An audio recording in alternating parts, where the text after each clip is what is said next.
Hello everybody, and a very happy new year to you all. I have so loved seeing you guys enjoy your stretches. What a great way to start 2017. But we're here now for day number 2, 2nd of Jan.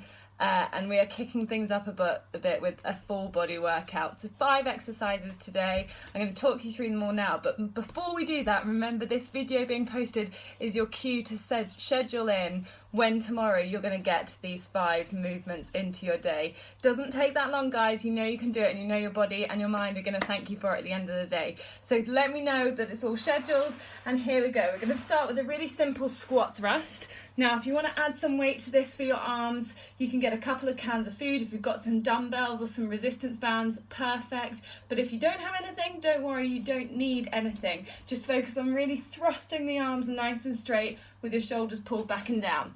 As for the squat, it's just a simple squat.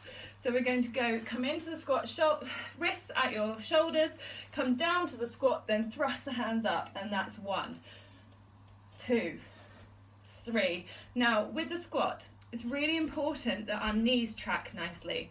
So when you're standing, find a hip-to-feet distance that you're comfortable with for your hips. Everyone's hips are different, so go with what you like. Turn your feet out a little bit if you need to, but if you do that, what we need to make sure, wherever our toes are pointing is where our knees head as we go down into the squat. What we want to avoid is any collapsing of the knees rolling in and the arches rolling forwards. We want to keep the knees pushing outwards to the pinky toe side of our feet as we come down into a squat. Similarly, with your spine, squats can be horrid for your spine when they're done badly. So to avoid that, what I want you to imagine is that actually you hinge from your hips rather than the spine. So there's no bending in the spine. All of the motion of the squat comes from pushing the hip creases backwards and then bending the knees. So your spine stays nice and neutral. You're just shooting your bottom back and down. Now, if you're like me and you have stiff hips and stiff ankles, you're not going to be able to get into a really deep squat, and that is okay. Keep your form correct, and the muscles will thank you for it because they're going to work within their functional capacity. So knees over toes, nice neutral spine, core engaged. As you come down, then thrust the hands up nice and strong, keeping those shoulders rolled back and down. And we're going to do 31 of those. And then we're moving on to one of my favorites, mountain climbers. It's a goodie. I'm going to show you the full version first, and I'm going to show you how you can scale it down a bit if you need to.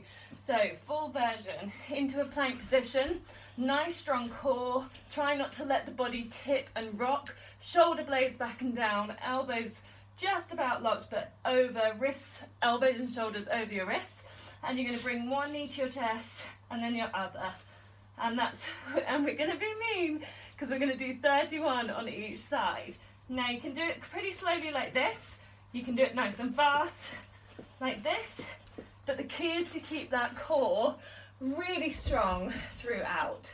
If you find that that's just a little bit too much, first of all, remember you can always break it down. The 31 reps, you can break them down into sets of 5, sets of 10, you can do a few at the beginning, you can do a few at the end. Whatever you want to do with your 31, it doesn't matter as long as you hit the 31 in total. To scale it up a little bit, or scale it down rather, to make the intensity easier, you can do one of 2 things.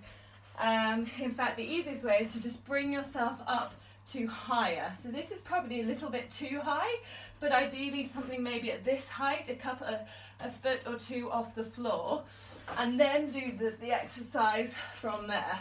But remember the whole time to not let that body tip and twist, because that is when you know you're really recruiting those core muscles. So that's number 2. We're going to go straight into another core centered exercise, ab bicycles. So you're going to flip onto your back, and we're going to go for right knee towards left elbow, and then left knee towards right elbow. Again, the whole time your core is really nice and engaged. Don't let the back arch too much. If you're getting such an arch in your low back that your hand can go underneath it like that, you're either not contracting your core muscles enough to keep the spine nice and neutral, or it's just a little bit too intense and you need to scale it down. So to scale it down, what you're going to do is, instead of doing the bottom leg extended out, you're going to keep it on the floor and just bring elbow to knee like this. You will still feel a really good abdominal crunch when you're doing that. With that exercise, try and keep your shoulders wide, try and keep your neck as relaxed as you possibly can, just to really protect your neck and protect your shoulders from being too stiff. On to the next exercise. It's pretty ab heavy, this whole body exercise actually. So we're going to go back into a plank position, but this time we're going to go for a low plank position. So onto the elbows, you can hold your hands like this, or you can keep them flat, palms on the floor, whichever you like. Shoulders over the elbows. We're going to hold this like this and breathe. And we're going to hip dip one side and then the other side, and then the other side, and the other side. And we're actually going to do 32 of these just to make it nice and balanced. Now, do not let the back arch. This is a really controlled tip and twist. It isn't a bouncy, swingy motion where your spine is really flexing and bending. It's a slow and controlled motion.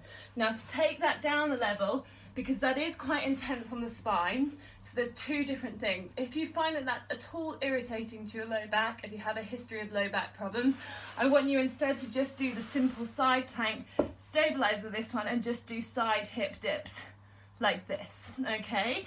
And I want you to do 16 on each side, both sides, like this. If it's not that the twisting is aggravating your low back, you're just finding it a little bit too intense, just do the same exercise but do it with the knees on the floor.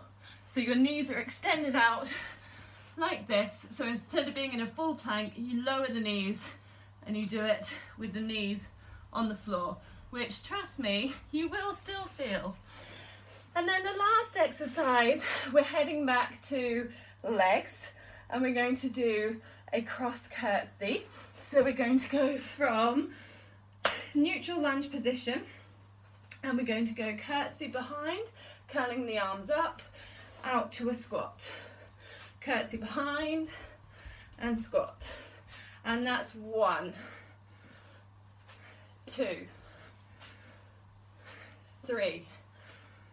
And my friends, we are doing 31 on each leg. This is literally one of my favourite exercises for getting that tush really, really fired up and on fire. So if you feel the burn, let me know, because I expect some of you might, myself included.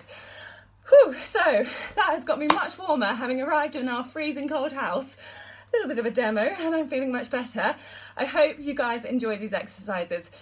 They are intense and they are hard. So remember to be really, really kind to yourself. You're doing them, take it slowly, do it at your own pace, watch your body, watch what works for you, work out what doesn't, split it down if you need to, and at the end, massive high five for getting it done and working it through it in the way that was right for you. So any questions at all with the exercise, please let me know.